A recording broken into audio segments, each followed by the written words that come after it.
Olá pessoal, aqui é o Fábio da Boston Treinamentos e neste vídeo vamos continuar nossos estudos de lógica de programação, desta vez estudando pesquisa em vetores ou arrays. Bom, qual que é a ideia? Geralmente a gente precisa verificar se um determinado valor, uma determinada informação existe dentro de um vetor, né? É gravada em alguma das posições do vetor, ou se ela está ausente do vetor. Tá? Então basicamente você vai fazer uma busca dentro do vetor e verificar se um dado qualquer inserido pelo usuário, por exemplo, existe lá dentro. Tá? Para isso a gente utiliza algoritmos de busca. Os algoritmos mais comuns de busca em vetores são os algoritmos de pesquisa sequencial e o algoritmo de pesquisa binária. Neste vídeo, nós vamos estudar o algoritmo de pesquisa sequencial. No próximo vídeo, estudaremos o algoritmo de pesquisa binária. Então, como é que funciona o algoritmo de pesquisa sequencial em um array? Na pesquisa sequencial, você busca o valor dentro de um array, comparando esse valor que o usuário entra, por exemplo, com cada valor que esteja presente em cada posição do array, da primeira até a última, ou seja, seguindo a sequência das posições do vetor. Daí o nome de pesquisa sequencial. Então, basicamente, o usuário entra com valor, suponhamos, e aí você compara esse valor com a primeira posição do vetor e verifica se é o dado que o usuário pesquisou. Se for, beleza, já encontrou. Caso contrário, se não for, você compara com a segunda posição, com a terceira, com a quarta, até chegar na última. Tá?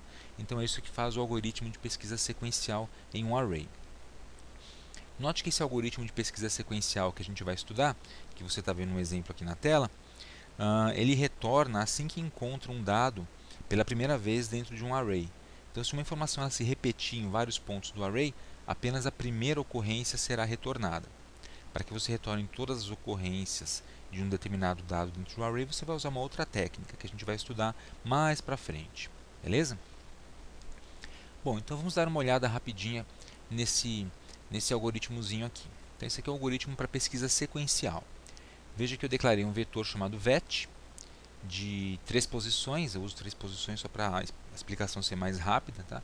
Mas poderia ser com 300 posições que dá no mesmo, do tipo inteiro, e duas variáveis, número, que vai receber o número que o usuário vai digitar, e a variável posição, que vai indicar a posição do vetor que está sendo pesquisada, ambas do tipo inteiro. Tá? Note que a variável número recebe um número que o usuário digita para pesquisar, mas poderia ser um literal. Tá? Se o meu vetor for um vetor que armazena nomes, palavras, strings em si, eu poderia utilizar uma variável do tipo literal para fazer essa pesquisa. Bom, eu começo entrando com o valor que vai ser pesquisado. Tá? Então eu coloquei uma mensagem, escreva L, digite o número para pesquisar no array. O sistema vai ler esse número e armazenar na variável número. E aí, nesse momento, e isso é extremamente importante, você vai inicializar a variável posição com o número 1, tá? Para indicar a primeira posição do array. Na prática, você pode inicializar essa variável com o número 0, porque a maioria esmagadora das linguagens de programação trata os arrays como iniciando a partir do 0. Aqui, por motivos didáticos, a gente começa do número 1, que é para o aluno não confundir. Né? Ele costuma confundir primeira posição com posição 0. Às vezes pode causar algum tipo de problema. Tá? Mas no mundo real você pode começar a partir da posição 0. Tá? Obviamente, quando a gente chega nesse ponto aqui do programa, espera-se que o vetor ele já tenha sido preenchido. Então, os dados que vão ser pesquisados já estão lá dentro. Tá? Então, você precisa, caso você vai implementar aí no Visual G, você precisa criar uma rotininha aqui antes de entrar com o valor a pesquisar para preencher esse array. Pode ser preenchido a partir do teclado ou você gera aí uma sequência numérica qualquer usando um loop e preenche esse array. Beleza? Bom, e agora como é que eu pesquiso no array? Você pode implementar esse algoritmo de pesquisa sequencial de várias formas. Essa aqui é só uma sugestão de como você pode fazer. Então eu utilizei um loop enquanto. Eu fiz assim, enquanto a posição, o valor da variável posição for menor do que 3, 3 porque o meu vetor é de 3 posições, tá? E, olha o conector lógico aqui, e vetor na posição indicada for diferente de número, faça. Então eu tenho dois testes aqui, duas condições lógicas. A primeira é verificar se a posição é menor do que 3, porque o meu vetor tem 3 posições. E a segunda condição é verificar se na posição especificada do vetor o conteúdo é diferente do número que o usuário digitou para pesquisar. Tá? Se ambos retornarem verdadeiro, ou seja, se a posição for menor que 3, se for 1 ou 2, e se o conteúdo do vetor naquela posição for diferente de número, ou seja, não for o número pesquisado, o que ele vai fazer? Vai incrementar o valor da variável posição. Né? Basicamente, eu olhei na primeira posição do vetor e não estava lá o número que eu procuro. Então agora eu vou incrementar a variável posição para na próxima passada aqui desse loop eu olhar na próxima posição, na posição número 2. Tá? Então é incrementada a posição, roda o loop de novo, e aí eu verifico, a posição é menor que 3? Sim, 2 é menor que 3, vai retornar verdadeiro.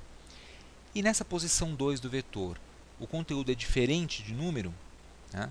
Se for diferente de número é porque eu não encontrei o número ainda. Então isso aqui vai retornar verdadeiro de novo. E mais uma vez a instrução para incrementar o valor da variável posição vai ser executada. E aí o loop vai rodar outra vez. Tá?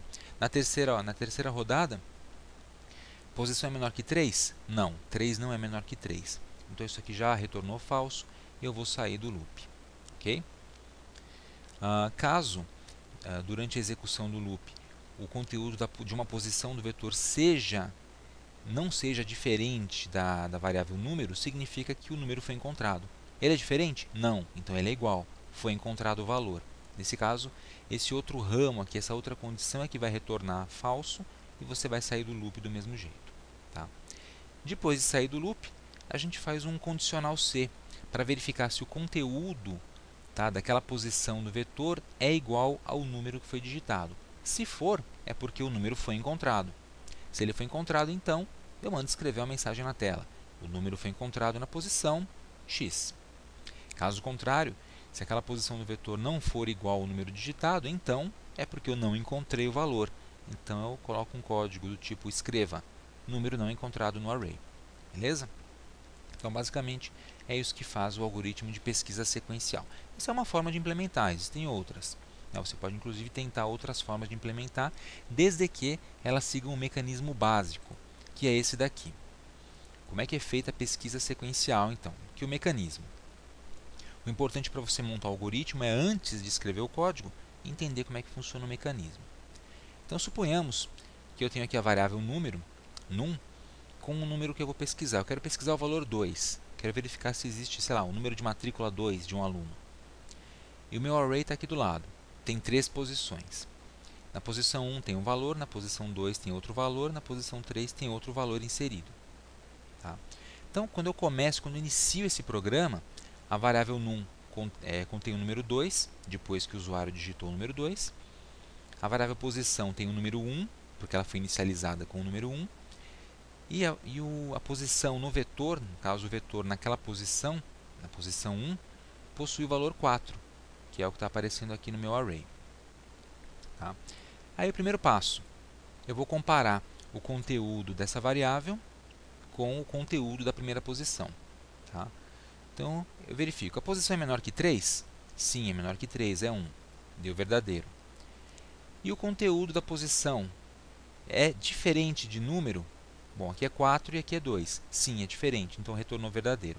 Ambos retornaram verdadeiro, significa que eu não encontrei o número ainda, então o loop enquanto vai rodar. Então, próxima passada do loop. Agora eu vou comparar a posição 2, tá? Mudou, a posição foi incrementada, e o conteúdo dessa posição é o número 7. Então é só perguntar, a condição, posição é menor que 3? Sim. E a posição do vetor, posição número 2, seu conteúdo é diferente do número que está sendo pesquisado? Bom, 7 é diferente de 2, sim, continua sendo diferente. Verdadeiro e verdadeiro, retorna verdadeiro e o loop roda mais uma vez. Beleza. Agora, a posição foi incrementada para 3 e o conteúdo dessa posição no vetor é o valor 2. Então, pergunta, posição é menor que 3? Falso. Então, isso significa que, mesmo que o outro valor seja verdadeiro, como eu estou usando um conectivo, uma conjunção e, tá, um valor lógico e, o meu loop enquanto ele vai ser finalizado. Tá? De qualquer forma, a posição no vetor, a posição número 3, seu conteúdo é diferente de número? Não, não é diferente, é igual.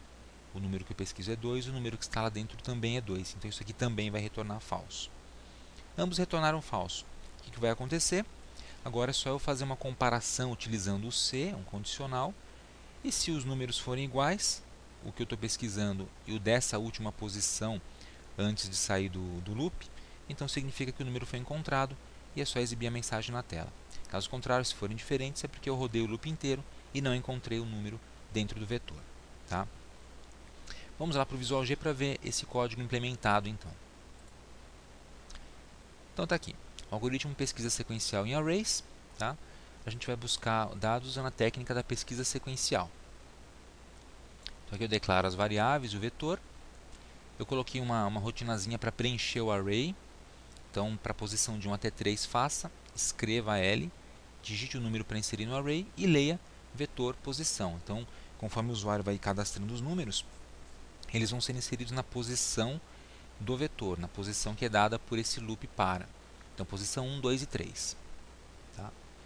Depois de preenchido, a gente vai entrar com o valor a pesquisar, é bem simples, é só uma mensagem pedindo para o usuário digitar um número.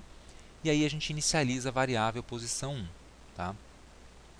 E depois vem o código para fazer a pesquisa sequencial em si.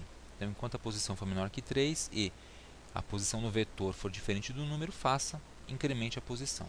Quando qualquer um dos dois retornar falso, o loop finaliza e eu caio aqui nesse condicional se. Tá?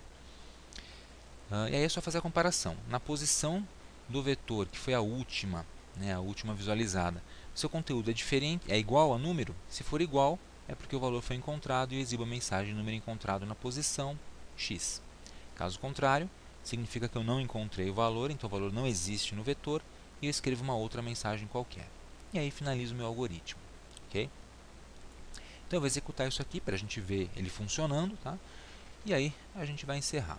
Então vamos executar. Tá, digite um número para inserir no array. Então eu vou preencher o array primeiro. Eu vou colocar 2, outro número 3 e 8, por exemplo. Legal, agora ele pede, digite um número para pesquisar no array. Vamos supor que eu queira pesquisar o número 8. Será que tem o código 8 lá dentro? 8 e Enter. Mensagem, número foi encontrado na posição 3. Realmente foi o terceiro número que eu digitei. Muito bom. Vou fazer de novo. Vou inserir os números 2, 3 e 8. Quero pesquisar um outro valor, quero pesquisar o número 5, por exemplo. Será que existe o código 5 dentro desse array? Coloco o 5, pressiono Enter, número não encontrado no array. Então foram feitas essas comparações do número 5 com o conteúdo de todas as posições do array, e ao chegar no final, ele não foi encontrado, por isso a mensagem número não encontrado no array. Beleza? Então é isso aí. Esse aqui foi um exemplo de algoritmo de pesquisa sequencial em vetores. No próximo vídeo a gente vai estudar algoritmos de pesquisa binária, que são muito mais usados, porque são muito mais eficientes, como vocês vão ver. Ok? Espero que você tenha gostado. Tá? Esse código aqui desse algoritmo vai ficar também lá no site da Boston Treinamentos, caso você queira aproveitá-lo. E aproveite também então para se inscrever aqui no canal da Boston Treinamentos e para acessar o nosso website www.bostontreinamentos.com.br. Obrigado e até a próxima.